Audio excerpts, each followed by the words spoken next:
Hey everyone, it's Chris here to talk about a Kevin Keller comic. I'm not going to be reviewing the first two collections unless I do it late, and it'll just be like a late review type thing.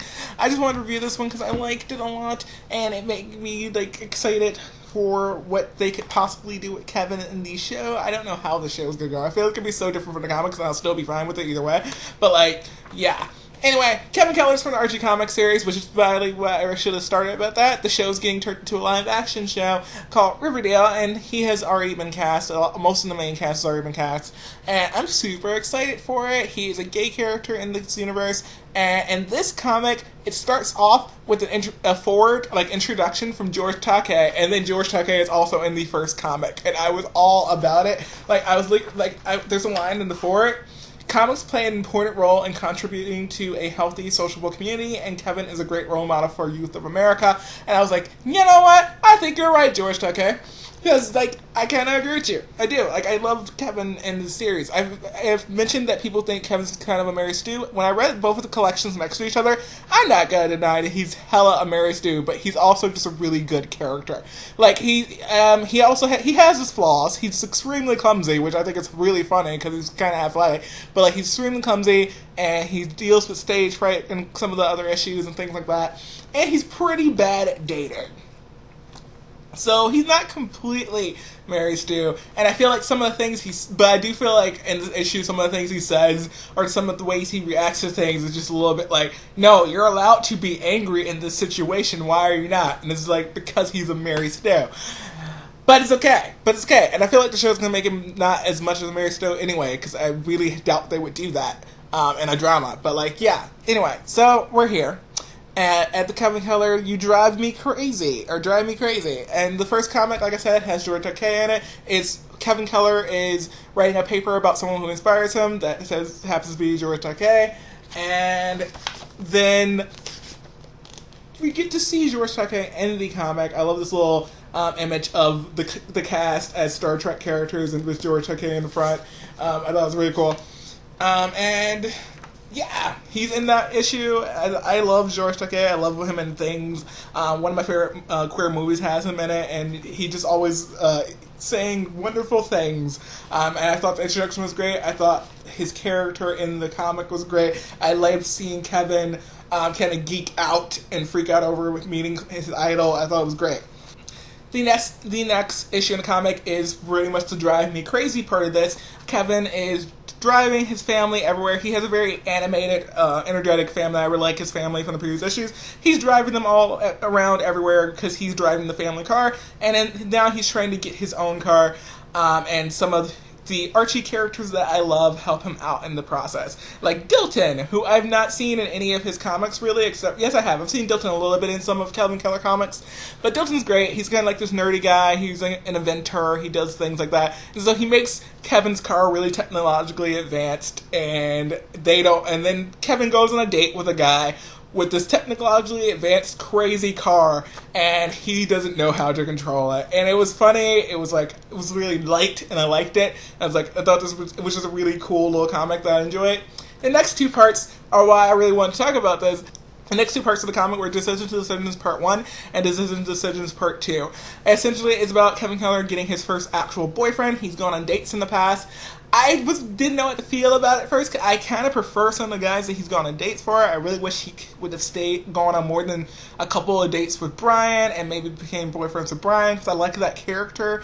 I liked another character that I can't ship with Kevin, so I didn't really know what I was going to feel going into this. And then Devin was kind of a jerk. I don't know. It's there's some issues I have in stories, like when people pressure someone to come out. Kevin, to some extent, pressures Devin to come out.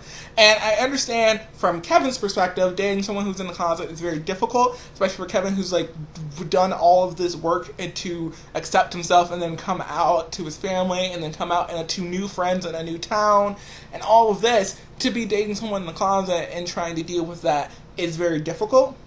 And I liked the way they handled that, but I did feel like Kevin was pressuring Devin a little bit much. And I feel like the way the fallout happens for Devin and Kevin in this, it's good that Devin has people he could fall back on, but not everyone does, and I didn't know if that was really I don't know. It bothered me a little bit. Essentially, what happens in this, the way things kind of fall out for Devin and Kevin bothered me to some extent, but it was still pretty realistic. Like, there's the things that happen, but then it was also a little bit unrealistic, because not everyone has a rich friend like Veronica to fall back on when things go to crap. Which seems to be kind of a cop-out Deus Machina thing, that Veronica has money and she can help because she's Kevin's best friend. And I felt like that was a little, but like, honestly, whatever. But then in Decision Part 2, Devin's still kind of a jerk, and then they also introduce another character, and it's like a little bit of a love triangle, but without being a love triangle. Kevin's not interested in this person in that way, he just wants to be friends with that person. But like I said, Devin's like a jerk in these two comics, and he gets jealous, and he does things that are stupid, and I just don't know how I feel about that character.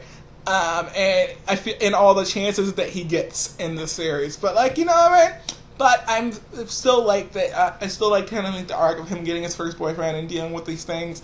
That was a very interesting arc for Kevin, so I liked it a lot. I still giving this comic like a good 4 or 5 stars. I just don't know how I feel about the character of Devin, which happens in things where you don't like a character but you still like the story. That happened with Labyrinth Lost and the character of Nova for me. I think his name was. I didn't like him throughout the entire book, but I still like the book overall. Like, it can happen. So I think I probably like this collection of comics more than some of the other comics that I read of Kevin Keller overall, even though I didn't like Devin and was dealing with my frustrations of Devin throughout the entire thing.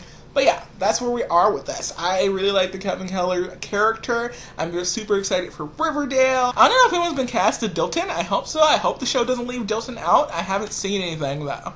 I've seen the casting for Archie, Veronica, Betty, Jughead, Kevin Keller, and I think maybe Reggie was up there? And Josie. Oh my god, you guys, they cast someone as Josie and it's become like a big outrage because she's not a white ginger girl. But I'm like, I'm totally fine with that because as long as she can sing. If she can sing, I'm cool because I want Josie to be able to sing and I want her to rock, and I hope that they don't mess with her personality too much from what we've seen because I just want to like Josie. I love Josie and the Pussycats. If you guys haven't noticed from previous videos, I think I've had them on my last a couple of Friday Fives recently. I love them, and I just hope that there's some awesome music coming out of the show from that end of things, and from Archie as well. I'm really excited. I'm really excited about the casting. I'm really excited about the show, and I'm just hoping for the best. I'm actually going to go check and see if anyone's been cast as Dilton, because I just really like his character, but I kind of doubt it. I know Cherry Blossom, or Cheryl Blossom, Cherry Blossom, whatever that girl's name is, was cast. I don't like her. We don't like her, but I do like the person that casted her. I was like, okay, you're probably going to play it right, but I don't like her in the comics, so that's why I'm not going to just remember her name correctly. Alright, I'm talking way too much on this issue, but like, yeah, we're just gonna move on. I hope you guys enjoyed the video. If you did, if you're excited for Riverdale, tell me you're excited for Riverdale. If you read this comic, tell me what you thought about this comic. Tell me what you think about Kevin Keller's love interest in these comics, because I'm having some issues, man, across the comics, man. Like, I just want him to have a nice, sweet boyfriend who doesn't do horrible things. Oh my god. He deserves it, man. He deserves a good boyfriend. Anyway, alright, I'm done, like I said, and I will see you all in my next video. Bye.